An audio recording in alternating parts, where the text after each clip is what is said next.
Salam para sahabat, salam sejahtera buat kita semua.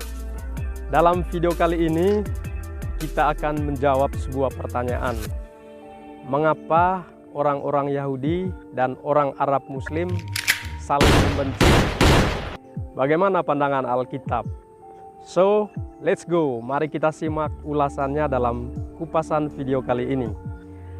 Para sahabat, penting untuk kita ketahui bersama bahwa bukan semua orang Arab itu adalah orang Muslim, dan tidak semua orang Arab membenci orang Yahudi, dan sebaliknya tidak semua orang Yahudi membenci orang-orang Muslim. So, kita mesti perlu berhati-hati dan tidak menyamaratakan semua orang.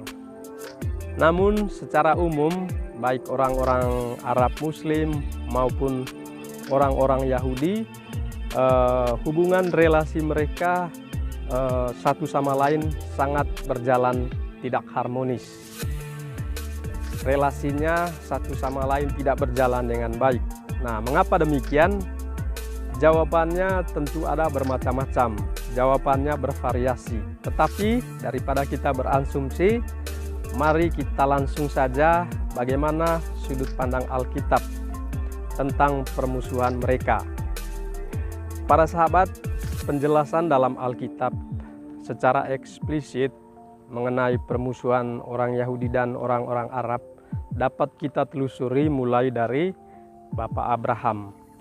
Baik orang Yahudi maupun orang Arab adalah saudara, yaitu sama-sama berasal dari satu nenek moyang, yaitu berasal dari Bapak Abraham.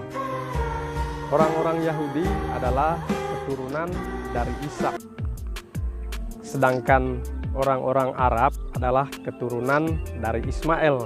Keduanya adalah anak Bapak Abraham. Siapa yang tidak mengenal Bapak Abraham? Tentu kita semua mengenal Bapak Abraham. Mereka berdua berbeda ibu. Ismail adalah anak dari seorang hamba perempuan atau anak dari seorang pembantu menurut Alkitab yang bernama Hagar, dan kita bisa membacanya di kitab Kejadian pasal ke-16 ayat ke-1 sampai ayat ke-16. Sedangkan Ishak adalah anak perjanjian Allah kepada Abraham yang akan mewarisi janji-janji Allah kepada Abraham. Nah, itu juga bisa kita baca di kitab Kejadian pasal ke-21 ayat 1 sampai 3. Nah, tentang permusuhan antara Ishak dan Ismail sangat kompleks. Kedua ibu mereka tidak baku cocok karena kesombongan Hagar dan kecemburuan Sarah. Akibatnya anak-anak mereka pun tidak menjalin relasi yang baik satu dengan yang lain. Dan itu juga bisa kita baca di kitab Kejadian pasal ke-21 ayat ke-9. Lalu karena relasi Sarah dan Hagar yang kurang harmonis, maka berujung pada pengusiran. Itu disebabkan karena Sarah membujuk Bapak Abraham untuk mengusir Hagar dan Ismail pergi dari mereka, dari kumpulan mereka. Itu tertulis dalam kitab Kejadian pasal ke-21 ayat 11 sampai ayat ke-21. Ini adalah salah satu kemungkinan menyebabkan Ismail membenci Ishak dalam hatinya.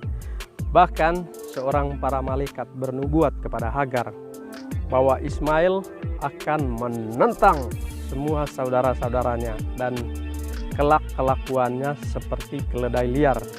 Itu bisa kita baca di kitab Kejadian pasal ke-16 ayat 11 sampai 12. Lalu, mengapa kedua agama saling bermusuhan?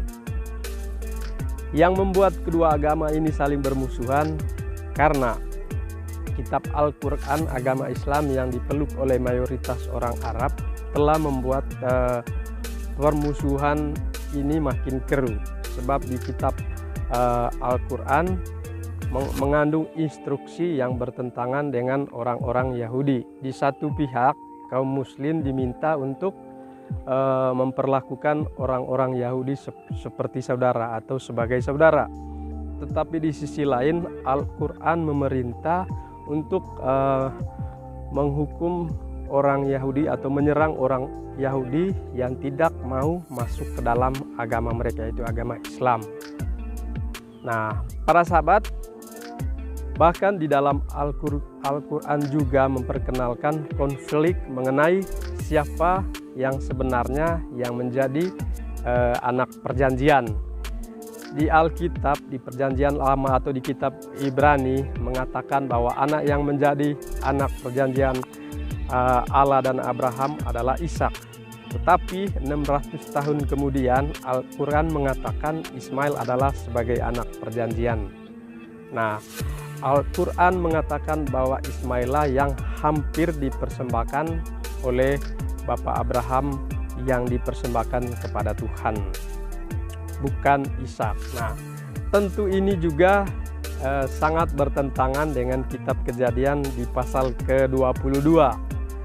Perdebatan mengenai siapa sebenarnya anak perjanjian menjadi salah satu kontribusi konflik pada zaman ini. Nah, para sahabat yang terkasih di dalam nama Tuhan, seperti yang saya bilang tadi, banyak penyebab-penyebab dari kebencian antara Arab Muslim kepada orang Yahudi. Ya, salah satu telah saya jelaskan di atas. Yang kedua, setelah Perang Dunia Kedua, ketika Perserikatan Bangsa-Bangsa memberi sebagian dari tanah Israel kepada orang-orang Yahudi, tanah tersebut pada waktu itu umumnya didiami oleh orang-orang Arab atau orang Filistin atau orang Palestina. Kebanyakan orang-orang Arab protes keras terhadap didudukinya tanah itu oleh orang-orang Israel. Nah, bangsa Arab bersatu untuk menyerang bangsa Israel sebagai usaha untuk menghapuskan mereka dari tanah itu. Namun yang terjadi, mereka kalah telak oleh bangsa Israel. Sejak saat itu ada permusuhan yang sangat besar antara Israel dan bangsa-bangsa Arab, tetangga di sekitar bangsa Israel. Jikalau kita melihat di peta, Israel memiliki sepotong kecil wilayah yang dikelilingi oleh bangsa-bangsa Arab yang jauh lebih besar tentunya. Contohnya Yordania, Syria, Arab Saudi, Irak, Mesir. Tetapi berdasarkan Alkitab, justru Israel yang berhak untuk berada sebagai bangsa dengan tanah mereka sendiri. Bahwa Allah memberi tanah Israel pada keturunan Yakub, cucu dari Bapak Abraham atau anak dari Ishak. Nah, para sahabat, tentu ini beberapa alasannya, dan masih banyak juga alasan lain mengapa kedua bangsa tersebut atau kedua negara tersebut sering mengalami konflik atau permusuhan. Semoga video ini dapat membantu para sahabat untuk memahami lebih sedikit apa kata Alkitab tentang Arab Muslim dan juga Yahudi pada umumnya. Demikian video ini, Tuhan Yesus Kristus senantiasa memberkati kita. Amin. Ciao.